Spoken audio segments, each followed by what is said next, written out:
become final year student as well as MCOM.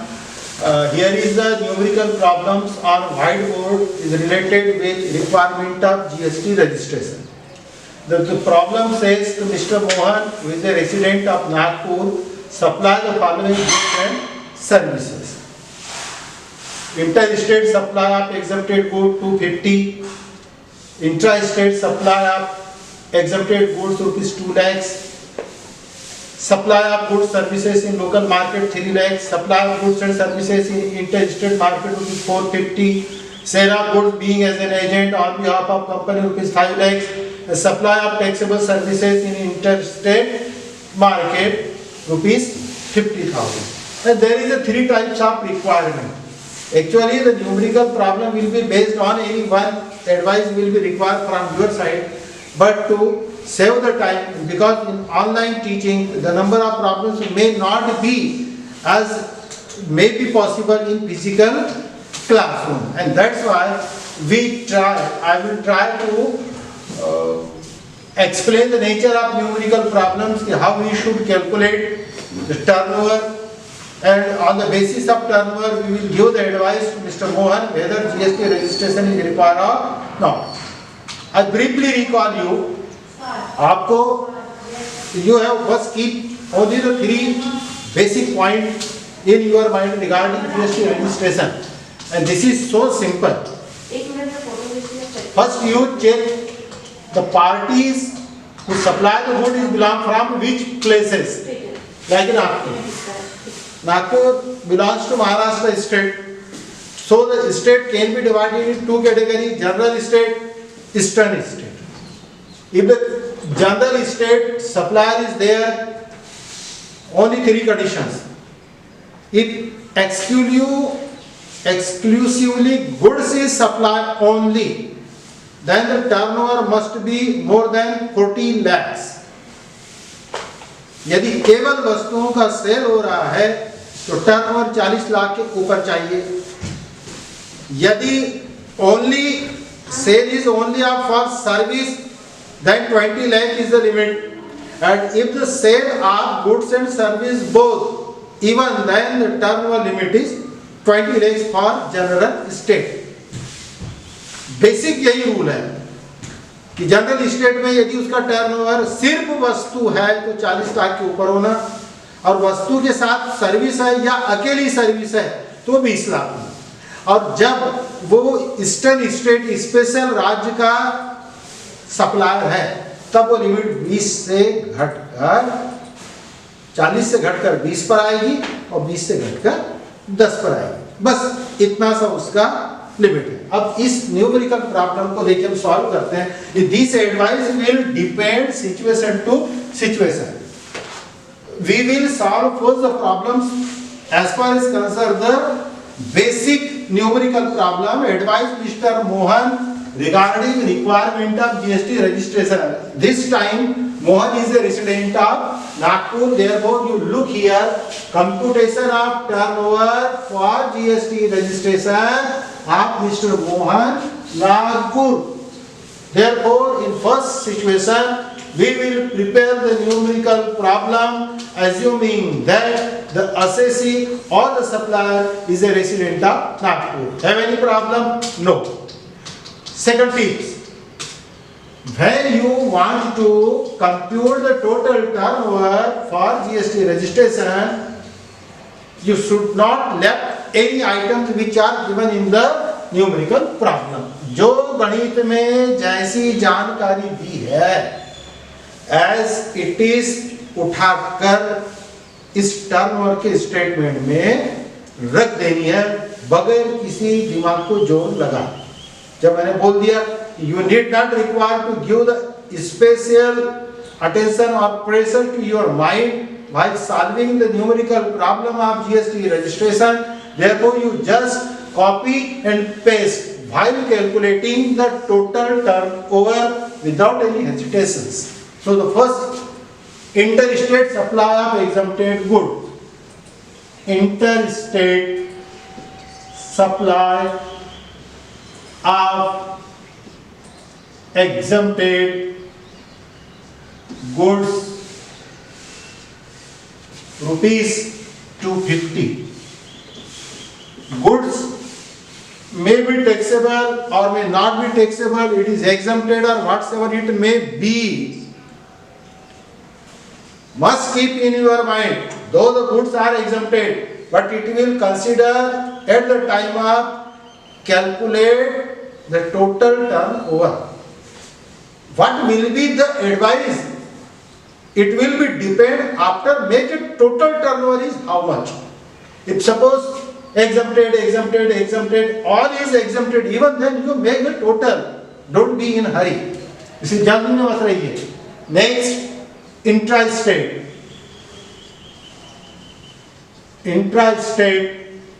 supply of exempted goods rupees 250, 2 lakhs here.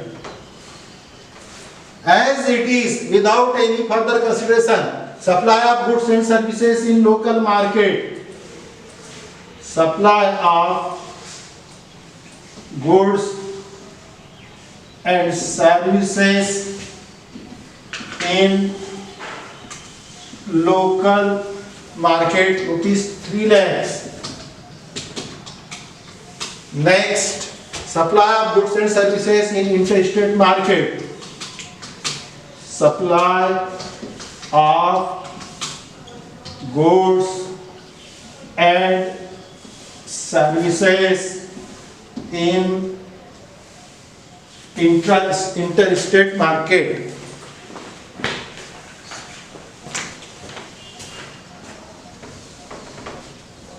In interstate market.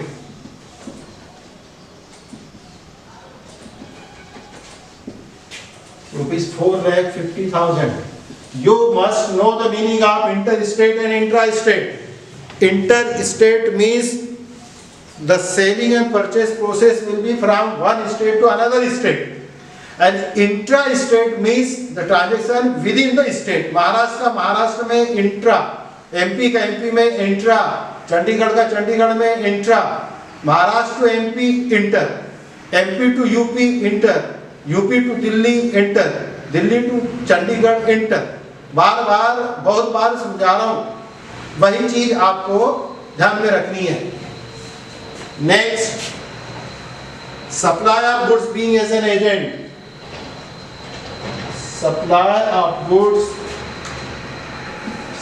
Being as an agent on behalf of company, on behalf of company, rupees 5 lakhs. Last, supply of taxable services. Taxable services in intra-state market of rupees 50,000. You must observe here we put the underline of taxable services in intra-state. Why this underline is here? It is for understanding to you. Many a time the student think that if the taxable goods or taxable services there, so it will sir require the GST registration without any condition. No, this is the wrong concept. I repeatedly ask you, the taxable services is not mean of GST registration is compulsory, but it will depend first on turnover. I will explain after some times why this underline is there. Therefore, please watch the video till the completion of answer. So you will find what actually are the meaning of this underline. मैं अभी फिर से बताऊंगा, फिर आप numerical problem को अच्छे से ऑब्जर्व नहीं करोगे. अभी देखिए, मैंने पहले आपसे क्या कहा था कि जीएसटी रजिस्ट्रेशन के लिए पहली तो सबसे पहली कंडीशन है आपको उसका टर्नओवर निकालना ही पड़ेगा. टर्नओवर निकालने के बाद में बाकी रूल्स फॉलो होते हैं. इसीलिए हमारा पहला काम क्या है कि न्यूमेरिकल प्रॉब्लम्स में दिए गए आंकड़ों के सहायता से उसका टोटल टर्नओवर निकालना. और टर्नओवर निकालने के लिए कोई बड़ी एक्सरसाइज नहीं करनी है. जो न्यूमेरिकल प्रॉब्लम्स में डाटा दिए हैं उसको कॉपी पेस्ट करना है, मैंने कॉपी पेस्ट किया।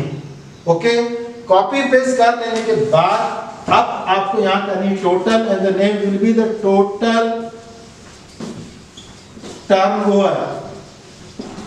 इन हिंदी मराठी इसको बोला जाता है कुल विक्रय, और गणित में जीएसटी रजिस्ट्रेशन कुल विक्रय की मात्रा पर ही सबसे पहले डिसाइड होता है। हाँ, ये जरूर है कि उसके साथ साथ कुछ सप्लीमेंट्री रूल्स भी है, पत्थर की लकीर नहीं है कि मंसूरी सर आपने बोल दिया कि वस्तु का विक्रय 40 लाख के ऊपर होगा तो रजिस्ट्रेशन होगा, ऐसा नहीं है। कई बार वस्तु का विक्रय 40 लाख से कम है तो भी जीएसटी रजिस्ट्रेशन होगा। वो कंडीशन कौन सी है? तो बेटा उसके लिए कम से कम 3-4 वीडियो तो देखने पड़ेंगे, एक ही गणित में नहीं होता है। आज हल्का सा समझाऊंगा, ठीक है? यह हो गया। अब हम इसकी टोटल करें, 2 4 3 7 4 11 और 5 16 17 50 17,50,000। This is the total turnover. Now we have fulfilled the basic condition for giving the advice regarding GST registration, because what actually are the requirement? Number 1, this is the fundamental requirement. Advice mister Mohan को सलाह दीजिए काय के बारे में कि GST का registration जरूरी है या नहीं। This is the meaning in Hindi. उसके लिए हमने पहले क्या किया, उसका टर्नओवर निकाला। टर्नओवर कितना हो गया? 17,50,000। अब अच्छे से देखो, आपको एडवाइस देना है। अब एडवाइस की कंडीशन बता रहा हूं कितनी है। सबसे पहले देखो कि ये एडवाइस आप किसको देने जा रहे हैं? मोहन। मोहन कहां का रहने वाला है? नागपुर का। नागपुर कौन से स्टेट में आता है? Maharashtra. Maharashtra is belong to special state और जनरल स्टेट? तो general state. Now what is the rules for GST registration according to turnover for general state? अब आपको याद रखना है दिमाग में कि सामान्य राज्य के लिए जीएसटी के रजिस्ट्रेशन का बेसिक नियम क्या है? टर्नओवर के बेस पर। तो बेसिक नियम यही है, यदि महाराष्ट्र के सप्लायर का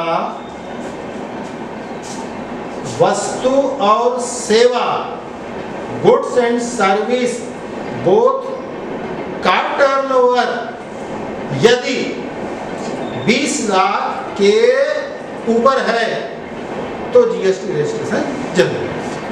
look here, Nagpur person are the supplier of goods and services both. Nagpur का ये मोहन नाम का सेलर वस्तु और सर्विस दोनों की सप्लाई कर रहा है। तब फंडामेंटल रूल ये कहता है कि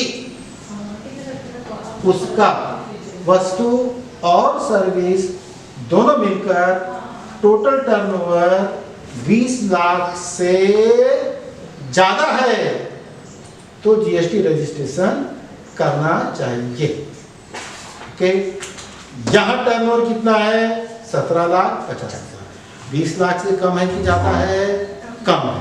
तब first stroke GST registration is not required, but before giving the advice you don't be in hurry. लेकिन इतना भी खुश मत हो जाना कि सर 20 लाख से कम, आपने अच्छे से बता दिया था, हमने दो ही बात को याद रखा। अकेली वस्तु है तो 40 लाख से ज्यादा, और सेवा के साथ वस्तु है तो 20 लाख से ज्यादा। सर 20 लाख से कम लिखा, हमने लिख दिया, रजिस्ट्रेशन जरूरी नहीं। लेकिन आपको जो एक बात मुद्दे की याद रखनी है वो ये है कि दो the turnover is less than 20 lakhs, but if suppose there is taxable services are inter state,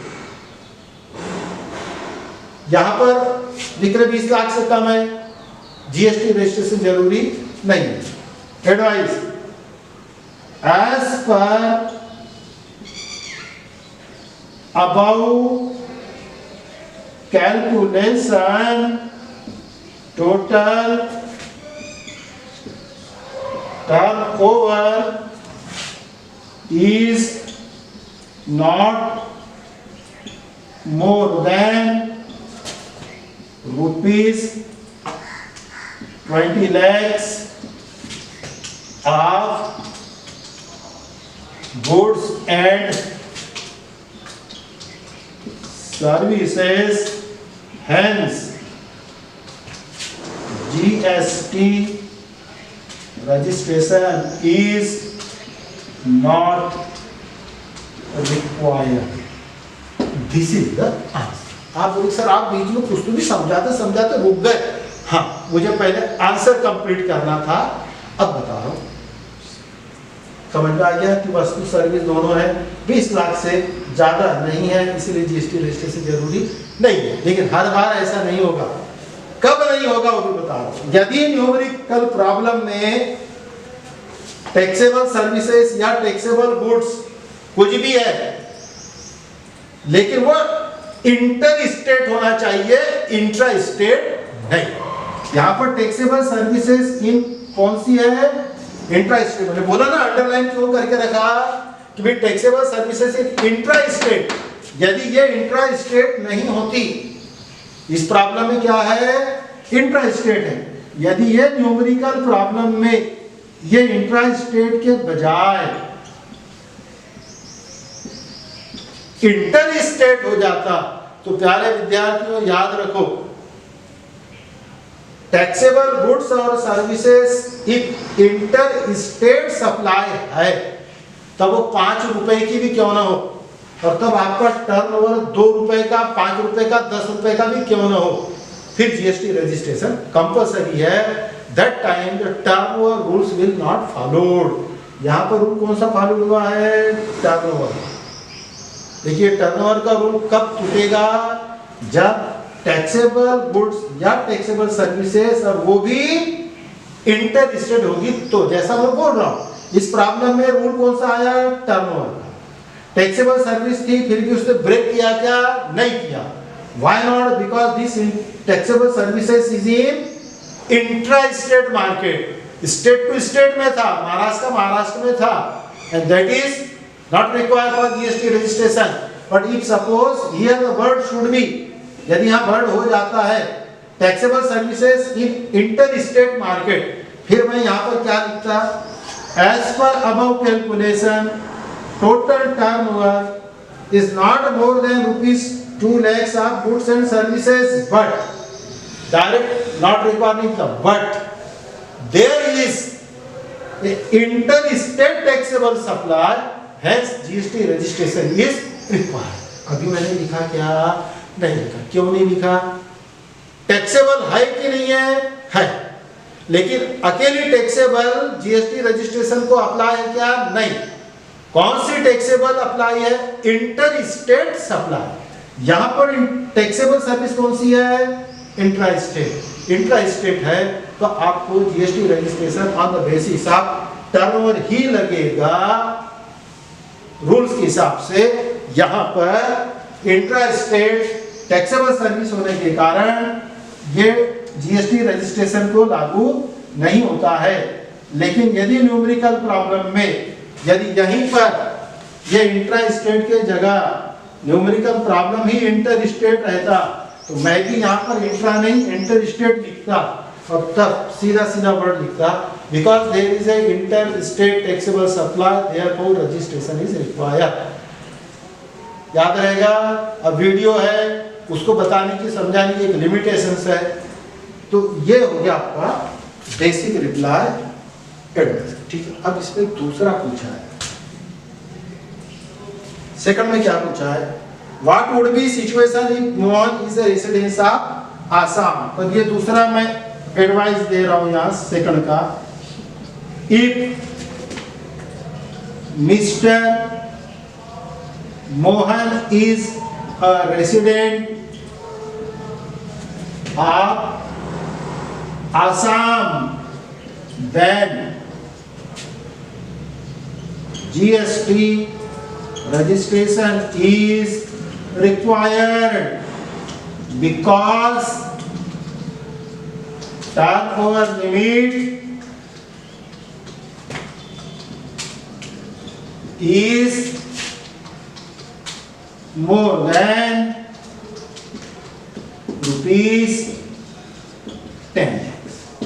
आई बात समझ में? महाराष्ट्र में गुड सर्विस की लिमिट 20 लाख है, जबकि स्पेशल स्टेट में ये लिमिट 10 लाख की है। अब यहीं पर ये नागपुर का था, इसीलिए 20 लाख की लिमिट लागू हुई, तो जीएसटी रजिस्ट्रेशन जरूरी नहीं है। देखिए यदि ये नागपुर की जगह आसाम का बंदा हो जाता है, तब आसाम का व्यक्ति होने के कारण ये लिमिट 10 लाख है और तब तो उससे क्रॉस हो गई। इसीलिए if Mr. Mohan is a resident of Assam, then GST registration is required because the turnover limit is more than ₹10। Third उसने फिर से पूछ लिया what would be the situation if Mr. Mohan is a resident of Chandigarh. तब अब आपको बता दूं, ये मैं इसका आंसर लिख के नहीं दूंगा तीसरा एडवाइस, ये आपको तय करना है कि चंडीगढ़ केंद्र शासित प्रदेश जरूर है, बट वह पूर्वी राज्य है क्या, ईस्टर्न स्टेट है क्या, उसको स्पेशल राज्य का दर्जा फॉर जीएसटी रजिस्ट्रेशन है क्या।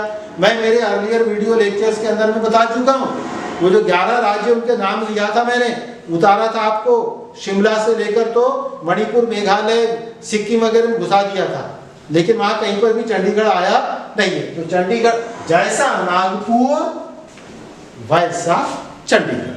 तो क्या एडवाइस देना है? सिंपल रहेगा कि एज पर अबव कैलकुलेशन तो total turnover is not more than 20 lakh, therefore GST registration is not. Chandigarh is equal to as Nagpur, कोई फर्क नहीं है।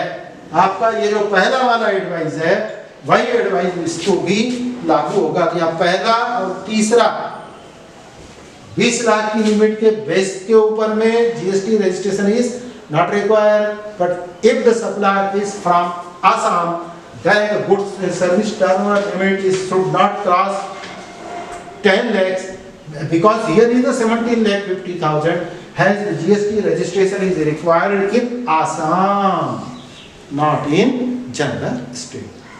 Hope you must understand the numerical problems.